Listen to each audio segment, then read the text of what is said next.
What is up, YouTube, and welcome to this Supergirl mid-season finale review.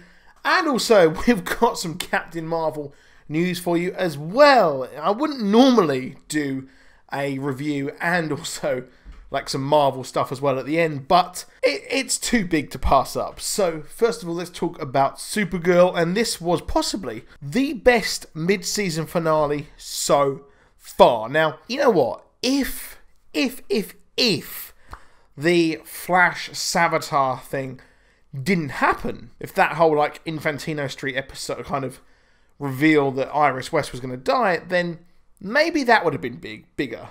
That would have been, this one would have been the biggest one of all time. But you know what? I'm going to screw it. I'm going to say this was the biggest one ever for me. This had absolutely everything. So let's go back to the start of the episode. So we have the Legion. The Legion has been revealed, and in the promo for the next episode, we actually see 3 people within Legion rings, which is absolutely freaking sweet. So I really did love that. But you have to wonder who the third person is. Well, that's actually going to be Brainiac 5, who is obviously a descendant of Brainiac. And, well, he's actually going to have a possible relationship with Kara, which is going to be a bit mega orcs. But what I really did like here was the fact that we have Imra, aka Saturn Girl, who reveals that, well, yeah, the Legion was actually created in the memory of Kara. So, at least in the memory of Supergirl.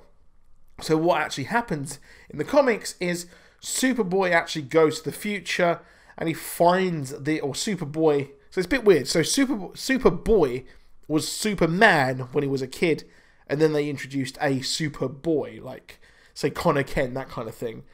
So he went to the future, and he found out that there's this thing called the Legion of Superheroes, which actually was set up in his memory, and we have people, obviously, like Saturn Girl, and then he actually sent Mon-El to the future when they were obviously in the comics, because he was, you know, totally allergic to lead.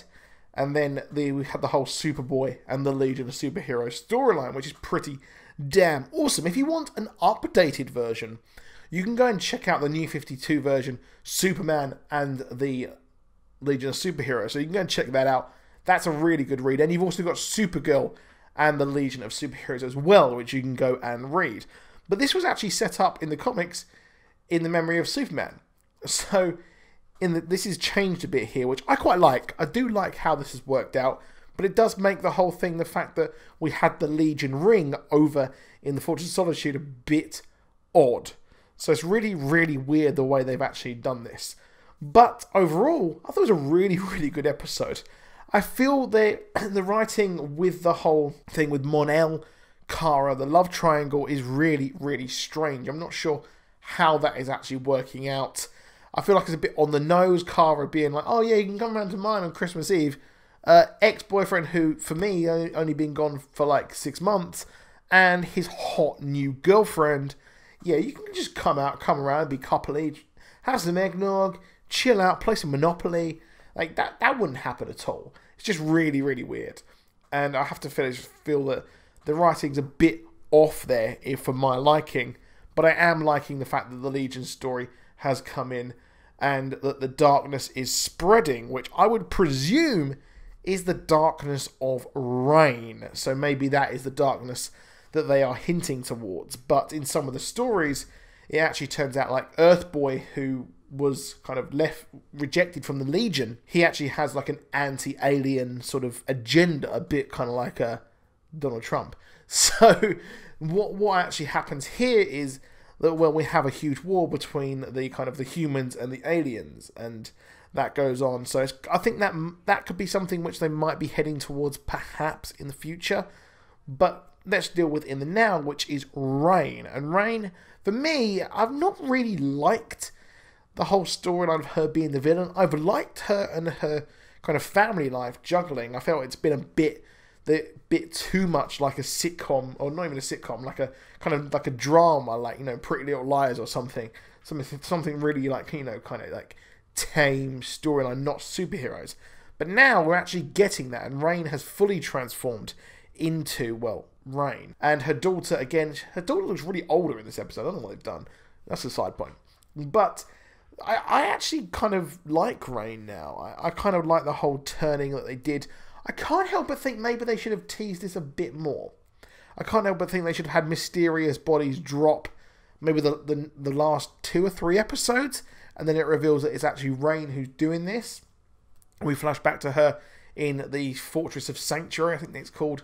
So I think that would have been a lot better. It's not really much of... It's too soon. It's way too kind of imminent, this change that we've actually had.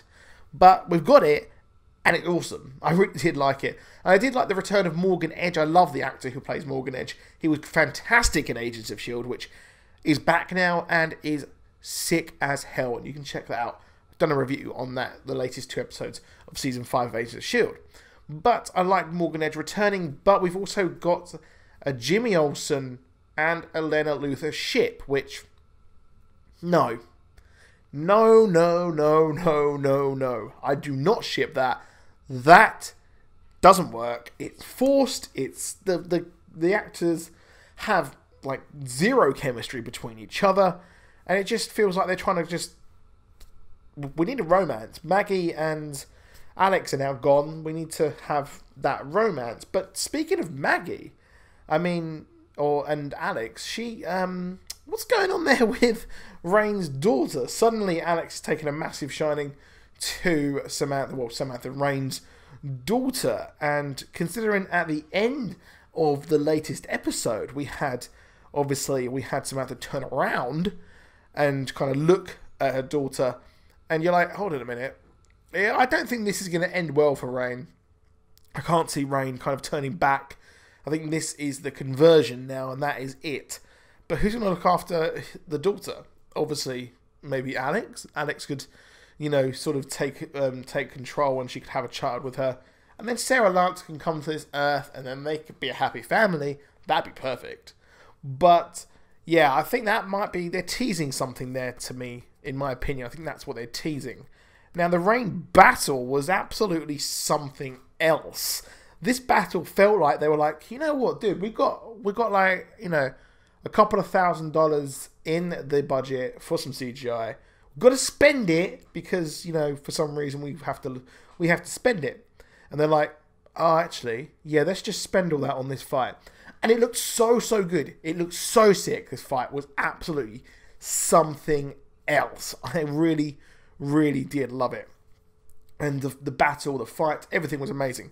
Now, part of me was thinking when they had that kind of the whole thing with the group, the kind of gang drug deal, I expected that to be kryptonite.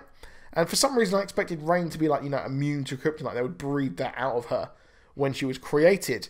And then she would steal that kryptonite off this drug deal and then go and destroy Kara. But it turned out to be some pills or something. It's just really weird. But she has managed to actually fight and defeat Kara. And, well, she's in a coma. Funny that. We started off... We've had comas left, right, and centre in this damn show. So, one thing is I'm thinking of, could it be the death of Supergirl, then she is reborn? That'd be something which I think maybe tackling it is just a tad little too much for this little show to handle, but it would be pretty cool if they actually did that. I wouldn't mind that. But she's now in a coma, and I expect the Legion of superheroes now will actually have to come together, and they will be the ones who kind of start to fight Rain. She's on a reign of absolute chaos, pardon the pun, to actually destroy everything. And Mon-El, Saturn Girl, and Brainiac 5 will actually step in, and then they will go forward and take these people out while Kara is in the kind of, she's obviously in the coma, so she don't need people to take on Rain. So I think that's how it's going to work when it comes back in January, which is a hell of a long time, like a real long time. And I'm a bit gutted that it's going to take that long to actually return. But the Legion are coming in. I think one of the weakest storylines, like I said, was the Olsen and the Lena thing. I mean, I don't know how Clark Kent is going to be happy about his mate, getting with his mortal enemy's sister. Maybe he's going to be like, yeah, dude, that's cool. But It's just really strange. The whole Morgan Edge storyline just felt really flat. But I did like the whole kind of the shield coming up and when he was defending her. That was pretty neat. Now, one thing I really, really liked in this was the callback to the sort of religious cult of Rao episode. And we see the guy who was actually the cult leader. And I really liked the fact that he returned. And that episode, I really, really, really loved that episode. It might be one of my favourite episodes this season, to be honest, because it kind of gave us more insight into Krypton. It gave us more insight into really kind of the effect Supergirl has on people. Now I'm kind of expecting that this guy may return again, maybe to give a bit more insight, possibly into the DEO, into the history of the earlier times on Krypton, even though really he's not actually a Kryptonian, that kind of thing. But another thing I was thinking of as well is the fact that Brainiac may actually be the one who revives Kara, because what we hear a voice that could be Jesse Rath who is actually telling her that she's been defeated, and I expect him obviously maybe to go into her mind and try and wake her up from this coma. But that is it for Supergirl this review. Now let's talk Captain Marvel. So we've had a leaked thing from #show who seem to get every single character breakdown. So we've had a character breakdown for the upcoming Captain Marvel film, which looks amazing. So this is going to be an unknown male. It's going to be a supported lead male with an age of 35 to 59. He's intelligent and can throw a punch with open ethnicity, and looks to be tied to a very, very powerful character. So who could that actually be? It could be Rick Jones, the ally of Captain America and also Captain Marvel. Now, Rick Jones was actually the kind of first ally of the Incredible Hulk, as Bruce Banner actually saved him from the gamma rays that later turned him into the Hulk. And then Rick Jones was actually able to train with Captain America, and well, he later went on to join Captain Marvel, and he found the Negabands, which allowed him to swap places with poor old Captain Marvel in the negative zone, which possibly is going to be the quantum zone. That'll probably be swapped for the quantum realm, which we've had in obviously Ant-Man and now Doctor Strange, which I expect that to be explored a hell of a lot more in Ant-Man and the Wasp. Now, Rick Jones had a big part in the Kree-Skrull War, in which Captain Marvel is actually taking place during the 90s. So it's going to be quite a big thing there, and Rick Jones will possibly actually be involved later on down the line in the MCU, which will be really, really awesome.